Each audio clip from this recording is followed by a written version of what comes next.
Alléluia. Merci Jésus. Vous y êtes? Merci. C'était du temps d'Assyrus, de cet Assyrus qui régnait depuis l'Inde jusqu'en Éthiopie sur 127 provinces. Et le roi d'Assyrus était alors assis sur son trône royal à Sus dans la capitale. La 3e année de son règne, il fit un festin à tous ses princes et à ses serviteurs. Les commandants de l'armée des Perses et des Mèdes, les grands et les chefs des provinces furent réunis en sa présence. Il montra la splendide richesse de son royaume et l'éclatante magnificence de sa grandeur pendant nombre de jours, pendant 185 jours. Lorsque ces jours furent écoulés, le roi fit pour tout le peuple qui se trouvait à Suse, la capitale, depuis le plus grand jusqu'au plus petit, un festin qui dura 7 jours dans la cour du jardin et dans la maison royale.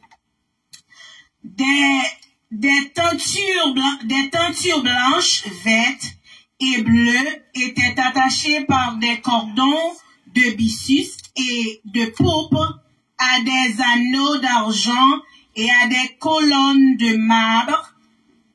Des lits d'or et d'argent reposaient sur un pavé de porphyre, de marbre, de nacre et de pierre noire. On servait à boire dans des vases d'or de différentes espèces, et il y avait abondance de vin royal grâce à la libéralité du roi. Mais on ne forçait personne à boire, car le roi avait ordonné à tous les gens de sa maison de se conformer à la volonté de chacun. La reine Vashti fit aussi un festin pour les femmes dans les maisons royales du roi Assyrus. Les 7e jours, comme le cœur du roi était réjoui par le vin, il ordonna à Méhuman, Bitsa, Barbona, Bitha, Abatha, Zeta et Carcasse, les 7 eunuques qui servaient devant le roi Assyrus, d'amener en sa présence la reine Vashti avec la couronne royale pour montrer sa beauté au peuple et aux grands, car elle était belle de figure. Mais la reine Vashti refusa de venir quand elle reçut par les eunuques l'ordre du roi. Et le roi fut très irrité. Il fut enflammé de colère. Alors le roi s'adressa aux sages qui avaient la connaissance des temps, car ainsi se traitaient les affaires du roi devant tous ceux qui connaissaient les lois et le droit.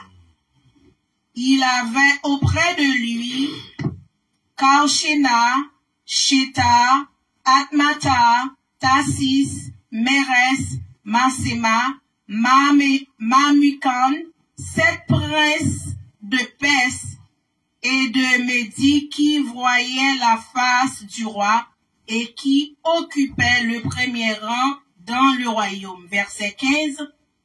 Quelle loi, dit-il, faut-il appliquer à la reine Vashti pour n'avoir point exécuté ce que le roi Assyrus lui a ordonné par les eunuques? Parole du Seigneur. Amen, amen, amen.